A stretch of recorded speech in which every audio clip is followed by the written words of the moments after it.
अस्सलाम वालेकुम नाज़रीन। प्रोग्राम आज हमारे के साथ अब्दुल कयूम साहब स्वीडन से हमारा साथ देंगे। कल तक एक दूसरे को सड़कों पे घसीटने वाले, एक दूसरे के पेट फाड़ने वाले, अब अवाम को सड़कों पे भी घसीटेंगे, अवाम के भी पेट फाड़ेंगे। एक इंटरनेशनल मीडिया की तरफ से खबर चल रही थी, हमारी जो आर्मी है उन्होंने कहा जनाब ये माफिया है, इनका काम है ज़मीनों पे कब्जे करने, इनका काम है लोगों के कारोबार पे कब्जे करने। बाकायदा तौर पर मैंने ये अब्दुल कयूम साहब को भेजी भी है। जी अस्सलाम वालेकुम सर। जी वर्क साहब, जी वर्क साहब। सर ये एक दूसरे को घसीटने वाले अब आवाम को घसीटेंगे।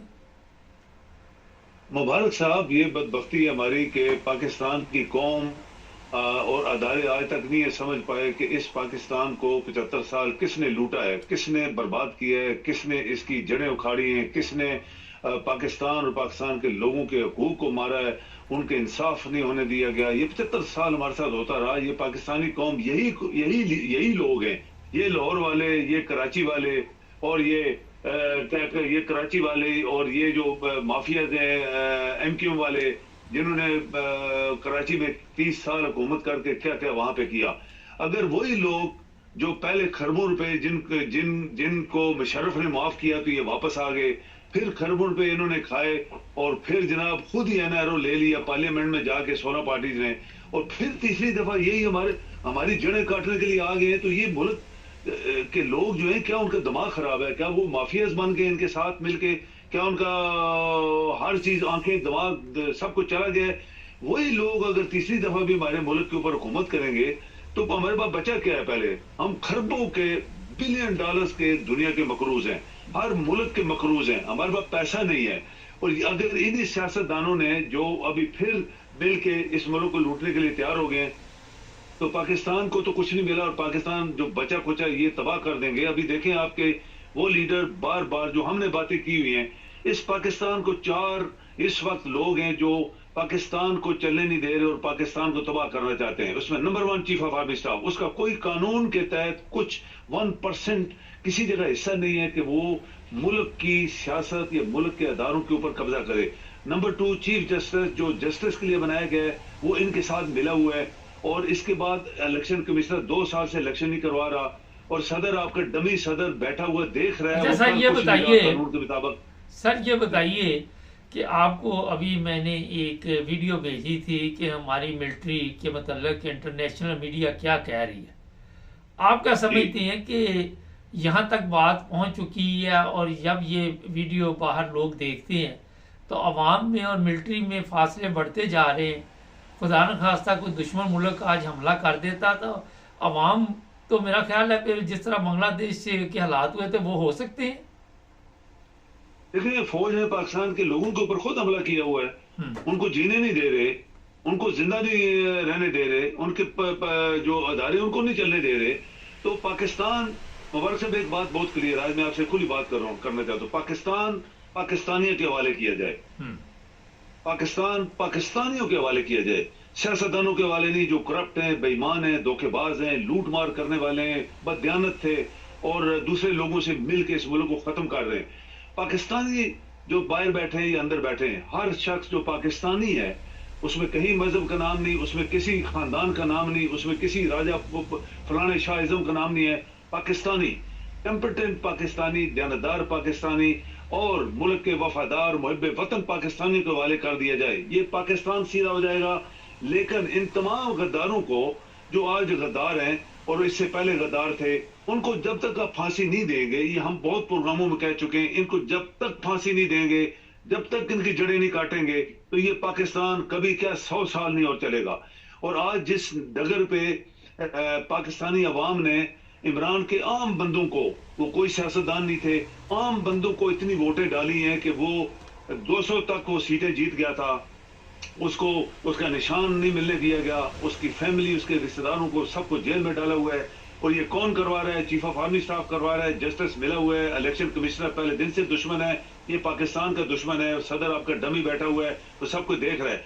जब तक उन लोगों को मुबारक साहब फांसी आप नहीं देंगे जैसे दुनिया में होता है, तो आपका मुल्क नहीं चलेगा, 100 साल और नहीं चलेगा। ये वही सियासतदान तीसरी दफा जो करप्ट तरीन लोग हैं वो चढ़ने के लिए तैयार हो रहे हैं।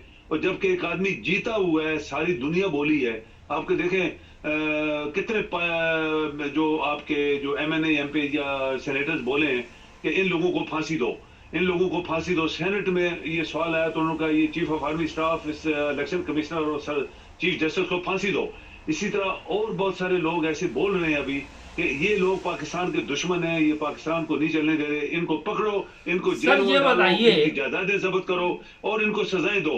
मुबारक साहब, पाकिस्तान पाकिस्तानियों का है और पाकिस्तान पाकिस्तानियों के हवाले होगा तब मुल्क आपका चलेगा। सर एक बात अभी शुरू में आपने कही कि हमने पता नहीं कितना पैसा देना लोगों का, जिन ममालिक का, तो वो पाकिस्तान को कैसे चलने दे सकते हैं जब आप पैसे आप उनसे लेते हैं और आप कहते हैं कि पाकिस्तान पाकिस्तानी चलाएं। देखिए ना, पैसा हमने उधार लिया ना, अभी मुकाएगा कौन? अवाम मुकाएगी, हम मुकाएंगे ना, आप मुकाएंगे। जो आप पाकिस्तानी हैं, ये तो सियासतदान तो खरबों के जरदारी का पता है आपको, ये लोरियों को पता है इन्होंने क्या क्या किया हुआ है। और कराची वाले जो जिन्होंने 30,000 बंदा कत्ल करवाया था कराची में, और सारी जायदादें उन्होंने दुबई में और पूरी दुनिया में बनाई हुई हैं। मैं आपको छोटी सी मिसाल दूं, एक दफा मैं किसी मुल्क में गया तो वहां इनके पार्टी के मोटे मोटे 4 बंदे आ गए, एक रेस्टोरेंट में मैं खाना खा रहा था, मेरे सामने आके बैठे। मैंने कहा ये तो इनके लोग हैं, इधर क्या ढूंढ रहे हैं? तो ये हर जगह वो कहते हैं ये जो रेस्टोरेंट में तू बैठा है, एक लड़के ने बताया ये तो रेस्टोरेंट ही इनका है। तो मैं परेशान हो गया। तो ये पूरी दुनिया में इन्होंने पाकिस्तान को लूट के जायदादें बनाई हुई हैं और आज वो पाकिस्तान को फिर चक्कर देने के लिए आ गए। तो कौन इनको, जब आर्मी वाले खुद बिक गए, सरबराह बिके हुए हैं, आर्मी नहीं, तो इस तरह चीफ जस्टिस बिका हुआ है, वो पैसे का बंदा नहीं, खरबों की जायदाद इसने चोरी की हुई है, इसने बीवी ने। और इलेक्शन कमिश्नर तो मैं आपसे, आप दोनों मिलकर कितने प्रोग्रामों बोला कि ये पाकिस्तान का दुश्मन है, 22 साल से इलेक्शन नहीं करवा रहा, और सदर आपका अपनी हुकूमत करने के लिए चुप करके बैठा है कि मेरे 4 दिन और लग जाएंगे सदारत में। तो ये 4 गद्दारों को कौन पकड़ेगा? अच्छा सर, टाइम थोड़ा मुख्तसर जवाब दीजिए। आपका फेल है, जबकि आपके अदारे बोल नहीं रहे। आपका कमिश्नर कितना दलेर आदमी था जिसने दुनिया के सामने आके बोला कि मैंने करप्शन किया है, मैंने ये इलेक्शन जो है उल्टे सीधे किए। सर दलेर तो था, पकड़ के ले गए। हाँ जी, तो इसी तरह वो कोर कमांडर लाहौर को भी पकड़ ली। ये सवाल यहाँ पे ये है कि इतना पैसा लगाने के बाद ये पता चला कि बादशाह सलामत ने कहा कि हमें क्या फर्क पड़ता है वोट किसको डालेंगे, हमने तो अपनी मर्जी के लोगों को लेके आना है। तो किनको बताया गया कि हमने इलेक्शन करवाए हैं? बिल्कुल नहीं, कोई इलेक्शन दानेदारी से हुए। पूरी दुनिया, जैसे आपने बोला फौज को माफिया, आप इंडिया के चैनल देखें, ये इसके सोशल मीडिया पे क्या क्या उनके जनरल्स बोल रहे हैं। उनके जनरल ने बोला कि आज तक हमने इंडिया में कितने 4 स्टार जनरल बने, पाकिस्तान से 3 गुना ज्यादा। वो कहते 2 साल बाद एक नया चीफ ऑफ आर्मी स्टाफ आता है, चुप करके 2 साल गुजारता है, चला जाता है, कभी हमने आज तक मुदाखलत नहीं की। और इंडियन प्रोफेशनल आर्मी है, ब्रिटिश आर्मी की तरह चुप करके अपना काम करते हैं। लेकिन पाकिस्तान में उन्होंने बोला जिस तरह मुल्क को लूटा गया, पाकिस्तान को, गरीब मुल्क है, इसको किस तरह लूटा गया, जर्नैलों ने लूटा, सियासतदानों ने लूटा, अदारों ने लूटा। वो कहते हैं हमें इंडिया में बैठ के शर्म आ रही है। ये यकीन करें, लेफ्टिनेंट जनरल्स और फुल जनरल्स के ये वो बयानात, इंटरव्यूज हैं जो मैंने सोशल मीडिया पे सुने हैं, जानबूझ के सुने कि ये क्या कहते हैं। तो पाकिस्तान में एक जनरल बनता है वो पूरा। सर अगर आप अगर ये बात करेंगे तो आपको कहेंगे जनाब ये मुल्क के दुश्मन है, अगर आप कहेंगे जनाब लूट मार वाले ठीक जा रहे तो आप मुल्क के दोस्त हैं। देखो ना, जो लूट मार कर रहे हैं वो किस तरह पाकिस्तान में वफादार हो सकता है? जो पाकिस्तान को लूट के कुछ नहीं हमारे पास, आपका मुल्क 2 साल पहले का दिवालिया है। ये वही लोग तीसरी दफा आ रहे हैं। तो क्या हमारा दिमाग खराब है कि हम उन लोगों की शक्लें देख के फिर उनको बोले कि आ जाओ, मुल्क को जो बचा कुछ है वो भी बेचो और भाग जाओ इधर से? तो ये तो अदारे जो होते हैं इसीलिए बनाए जाते हैं कि वो पकड़ते हैं कि इससे ये तो चोर है। किस तरह कैनी को 2 दफा एक्सटेंशन मिली, किस तरह इस बाजू को 2 दफा एक्सटेंशन मिली, किस तरह वो रहील शरीफ भी खाता रहा, किसी ने पकड़ा नहीं उसको। आज ये आ गया और ये इस काबल नहीं था चीफ ऑफ आर्मी स्टाफ, इसको ये आके खाना शुरू हो गया। तो ये आपके लोग जो एक्चुअल पाकिस्तान की प्रॉपर्टी है, वो पाकिस्तान के लोग होते हैं, उनको कोई नजदीक नहीं आने दे रहा। उनके अंदर जो काबुल लोग हैं, काबुल तरीन लोग, पढ़े लिखे लोग, वो बाहर बैठे इधर बैठे हैं, उनको कोई नजदीक नहीं आने दे रहा।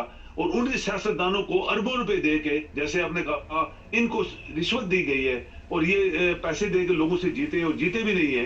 इमरान के बंदे जीते हैं जिनको कोई जानता भी नहीं था, आम लोग, पब्लिक के लोग उन्होंने उठा के बैठाए, वो जीत गए। मुबारक साहब, आपका मुल्क नहीं चलेगा। बहुत शुक्रिया सर आपका।